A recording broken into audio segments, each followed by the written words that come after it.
मोहल्ले के आली जनाब नौजवान सरगर्म रुख मजलिस इत्तेहादुल मुस्लिमीन के मसूद अहमद साहब को दावत देने जा रहा हूँ।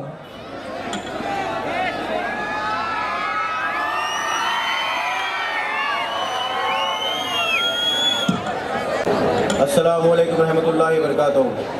शहनशीन पर तशरीफ़ फरमा आली जनाब एडवोकेट सैयद वाजिद साहब, मोहसिन खान साहब, मिर्ज़ा नवाब बेग साहब, इदरीस साहब हैदराबाद के मेहमान और तमाम अराकीन मजलिस, मुहिब्बान मजलिस और मेरे सामने बैठकर सुनने वाले तमाम मेरे बड़े बुजुर्ग, मेरे दोस्तों, साथियों और घर में बैठकर सुनने वाली मेरी इज्जत माफ़ पर्दा नशीन माएँ बहनें,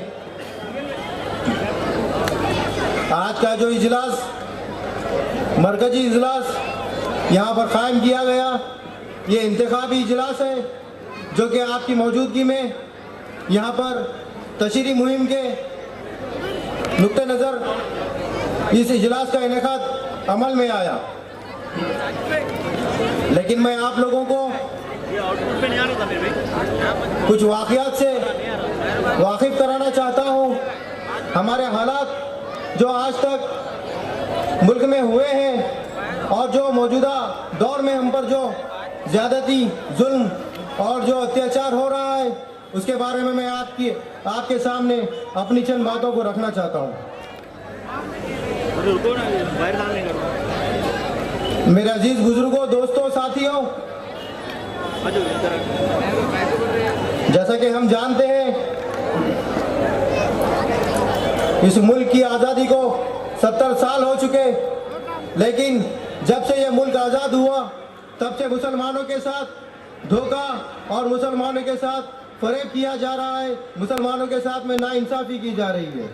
भारत आज़ाद हुआ, इस मुल्क की आज़ादी के लिए मुसलमानों ने सबसे बढ़ चढ़ कर हिस्सा लिया और हिंदुस्तान की आज़ादी में हमारे कई उलमा इकराम चांदनी चौक से लेकर खैबर तक उनको लटका दिया गया, फांसी के फंदे पर लटका दिया गया और उन्होंने अपनी जानों की कुर्बानी देकर इस मुल्क को आज़ाद कराया। इस मुल्क की आज़ादी में बढ़ चढ़ कर हिस्सा लिया। रेशमी रुमाल की तहरीक उलमा इकराम ने शुरू की और हिंदुस्तान की इनकलाब जिंदाबाद का नारा हमारे उलमा इकराम ने लगाया, मुसलमानों ने लगाया और सारे जहां से अच्छा हिंदुस्तान हमारा, ये तराना हिंद हमारे मुसलमानों ने ही इस मुल्क को दिया। लेकिन इसके बावजूद भी मुसलमानों के साथ नाइंसाफ़ी होती रही, मुसलमानों के साथ जुल्म होता रहा, मुसलमानों के साथ हक तलफी होती रही।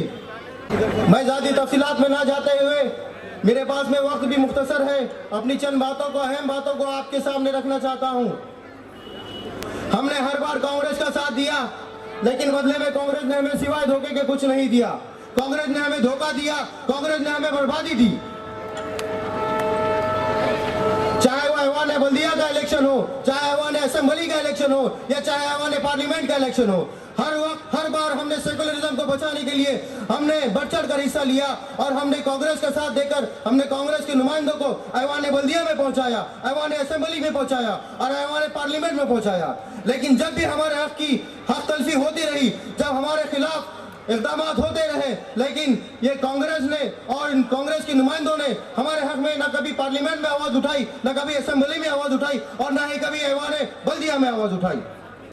आज जहां पर जलसा मुनक़्क़द किया गया, ये खड़गपुरा, दुलेशा रहमान नगर, बरकतपुरा, वागी रोड, मैं तमाम यहाँ पर बसने वाली तमाम अवाम से एक सवाल पूछना चाहता हूँ।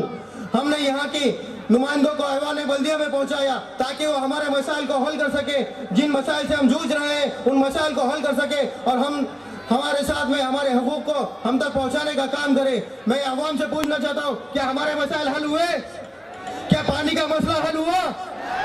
क्या खड़गपुरे के जो मकानात है इसको पक्के बनाने की बात की गई थी, क्या उसको कभी हल किया गया? फिर ये हमेशा हमारे सामने आते हैं, झूठे वादे करते हैं, झूठे इरादे करते हैं और हमसे हमारे वोट हासिल करते हैं और बाद में हमको धोखा देते हैं।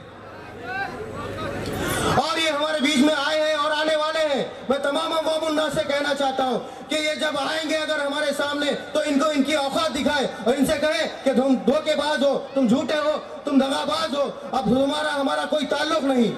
हमेशा मुसलमानों के साथ में धोखा किया है कांग्रेस ने। जब आज नांदेड़ की अवाम ने यह फैसला किया कि हमारा नुमाइंदा ऐवान असेंबली में जाए और हम हमारे नुमाइंदे को ऐवान असेंबली में रुकने असेंबली बनाकर भेजे, ऐसे वक्त में जब कांग्रेस ने मुसलमानों से वादा किया था कि हम अपना एक नुमाइंदा आपके बीच भेजेंगे, हम एक मुसलमान को ऐवान असेंबली का नुमाइंदा बनाएंगे, उसको टिकट देंगे, लेकिन इसके बावजूद भी अशोक चौहान ने फिर अपनी वही पॉलिसी अपनाते हुए मुसलमानों के साथ में धोखा किया। और अशोक चौहान ने जबकि अब्दुल सत्तार साहब को टिकट देने का वादा किया, लेकिन वो बाद में मुकर गए और उन्होंने कहा कि मुसलमान को अगर टिकट देंगे तो हिंदू समाज मुसलमानों को वोट नहीं देगा। अशोक राव, तुम झूठे हो, तुम्हारी सियासत झूठी है, तुम्हारी नीयत झूठी है और तुम धोखेबाज हो। तुमने हमेशा मुसलमानों के दिलो दिमाग में धोखा बिठाया है, धोखा दिया है और डर और खौफ की तुमने राजनीति की है। मैं बताना चाहता हूं, मैं तमाम अवाम उन्नास को बताना चाहता हूं और अशोक राव, मैं तुमसे पूछना चाहता हूं, अगर मुस्लिम को अगर टिकट दिया जाता, अगर मुस्लिम को अगर टिकट दिया जाता और अगर हिंदू समाज अगर मुसलमानों को वोट नहीं देती, तो मुझे बताओ और मेरे नांदेड़ के मुसलमानों, मुझे ये बताओ कि इम्तियाज जलील साहब को औरंगाबाद के अवाम ने ऐवान पार्लियामेंट में क्यों पहुंचाया? क्या इम्तियाज जलील को सिर्फ मुसलमानों ने वोट दिया? इम्तियाज जलील को दलितों ने वोट दिया, सिखों ने वोट दिया और हिंदुओं ने वोट दिया, मुसलमानों ने वोट दिया, जिसके नतीजे में इम्तियाज जलील ऐवान पार्लियामेंट में पहुंचे और वो शेर महाराष्ट्र मुसलमानों की आवाज बनकर पार्लियामेंट में गूंज रहे हैं। हर बार मुसलमानों के साथ में धोखा हुआ, लेकिन अब इंशाअल्लाह मुझे इस बात की उम्मीद है कि मुसलमान इस बात से वाकिफ हो चुके हैं, जान गए हैं और असलियत मुसलमानों के सामने आ गई है कि अशोक चौहान की पॉलिसी झूठी है, अशोक चौहान की कांग्रेस झूठी है और अशोक चौहान झूठे हैं। और इंशाअल्लाह तमाम अवाम उन्नास से मुझे इस बात की उम्मीद है कि इंशाअल्लाह ये अवाम इत्तेहाद का सबूत देगी और मुत्तहिद होकर आने वाली 21 तारीख को हमारे नुमाइंदों को अली जनाब साबिर चौश और अली जनाब फिरोज लाला साहब को ऐवान असेंबली में इंशाअल्लाह पहुंचाने का काम करेगी। और अशोक चौहान, मैं तुमसे कहना चाहता हूँ, तैयार हो जाओ, हमारे ये दो शेर ऐवान असेंबली में तुमसे मुकाबला करने आ रहे हैं। मेरे भाइयों, मैं आप लोगों से एक नारा देना चाहता हूं, मेरे साथ में आप एक नारा दे, इत्तेहाद जिंदाबाद का नारा दे, इत्तेहाद, इत्तेहाद, इत्तेहाद। मैं तमाम अवाम उन्नास से एक अपील करना चाहता हूं, मेरे पास में वक्त कम है, आने वाली 21 तारीख को अली जनाब फिरोज लाला साहब उत्तर विधानसभा उम्मीदवार और अली जनाब साबिर चौश साहब दक्षिण विधानसभा के उम्मीदवार, इनका इम्तियाजी निशान पतंग है। इस पतंग के सामने वाले बटन को अपना वोट देकर अक्सरियत के साथ कामयाब बनाएं और इंशाअल्लाह आने वाली 21 को पतंग और आने वाली 24 को इंशाअल्लाह जश्न होगा। मैं तमाम अवाम उन्नास से कहना चाहता हूँ कि फजर की नमाज अदा करें और नमाज पढ़ने के बाद नेक नियति के साथ और दुआओं के साथ अपना कीमती वोट पतंग के सामने वाले निशान के बटन को दबाकर अक्सरियत के साथ कामयाब बनाए और हमारे नुमाइंदों को ऐवान असेंबली में पहुंचाने का काम करें। एक शेर से मैं अपनी बात को खत्म करना चाहूंगा, खामोश मिजाजी तुम्हें जीने नहीं देगी, खामोश मिजाजी तुम्हें जीने नहीं देगी, इस दौर में जीना है तो कोहराम मचा दो। खुदा हाफिज।